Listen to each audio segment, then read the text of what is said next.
Novo, Ogbouni, Adjadché, la ville aux 1000 couleurs, ville remplie d'histoire et de gloire.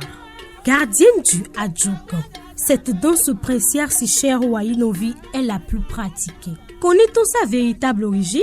La danse Adjogan est une danse de la cour royale. Et c'est précisément une danse princière. Donc c'est les femmes du roi ou bien les princesses qui esquissent les pas de la danse Adjogan. Et si nous allons partir à l'origine de cette danse, c'est les reines qui l'ont inventée. Et c'est au cours du règne du roi d'Egbeyon que les reines ont commencé par animer le palais avec cette danse que nous appelons Adjogan. Autrefois aimée des rois, elle était exécutée à des occasions particulières. Quels sont les rites qui entourent sa sacralité et son mystère?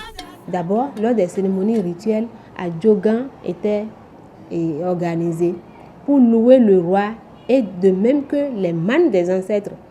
Quand ils font les cérémonies de libation, après avoir jeté la kola par terre, donc, dès que la kola prend une bonne position, donc, les reines commençaient par prononcer les chants de louange.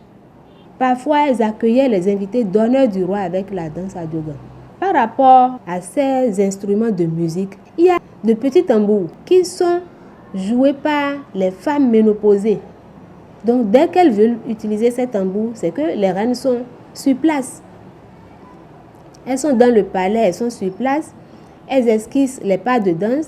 Elles utilisent les cannes que nous appelons à loulou, les gonds. Et maintenant, ce son est accompagné d'un autre son de tambour. Mais c'est des tambours sacrés qui ne sont pas déplacés. Et c'est des femmes ménopausées qui font ça, souvent les tanginos qui jouent. Donc on appelle ça Agbla. La danse Adjogan est un patrimoine qui se transmet de Arossi en Arossi. Parfois, des tanginos assurent la transmission. C'était une affaire exclusivement de femmes, les femmes du roi appelées Arossi.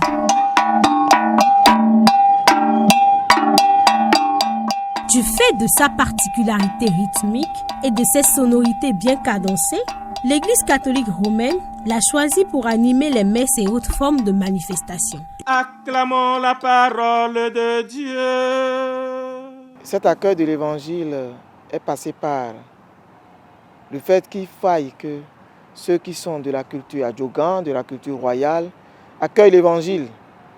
Et pour les inviter à accueillir l'Évangile, les premiers missionnaires ont jugé bon d'accueillir ce qu'il y a de bon dans la culture.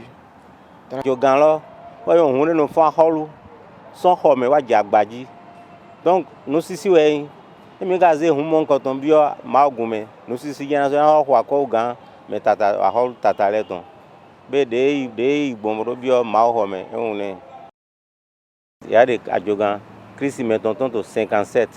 e ga do vogungbonde le vogungbonte e do ndo a hosile na be o ganton to home yele no to nu eton do kpla ji po nu wa azon wa nu eton le po ye no to po le po do flen bo lo ho de na wo po no abeton do no wa wi wa holu ton le mi le si se o meji mi to ma do sure.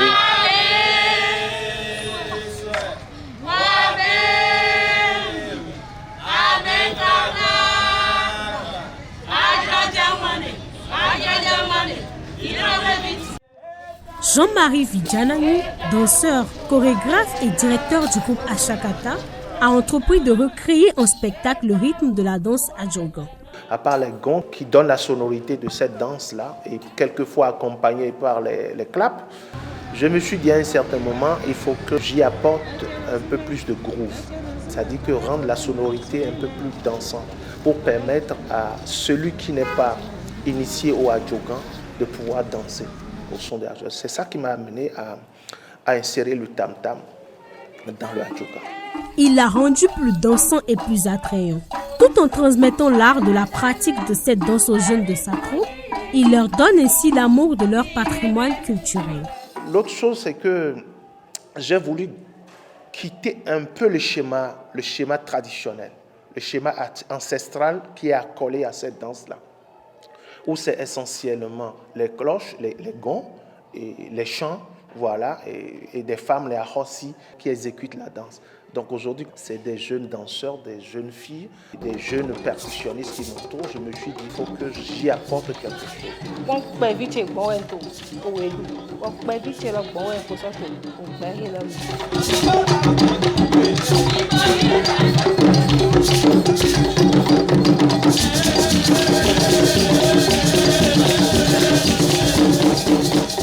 Symbolisant un exemple parfait de l'unité des brassages des mœurs, Emma Adjovi, native de Ouida, exécute à perfection la danse Adjogan, propre au peuple de la ville aux Trois Noms.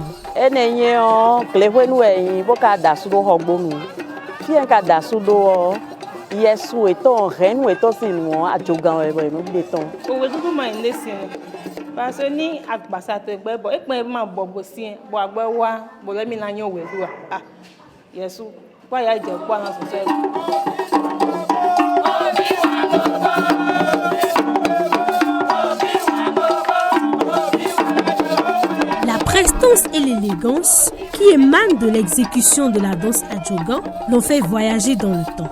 Elle n'est plus seulement la propriété des Porto-Noviens, mais celle du monde. Il est primordial de valoriser nos rites et pratiques culturelles, car la culture est ce qui nous reste lorsqu'on a tout perdu.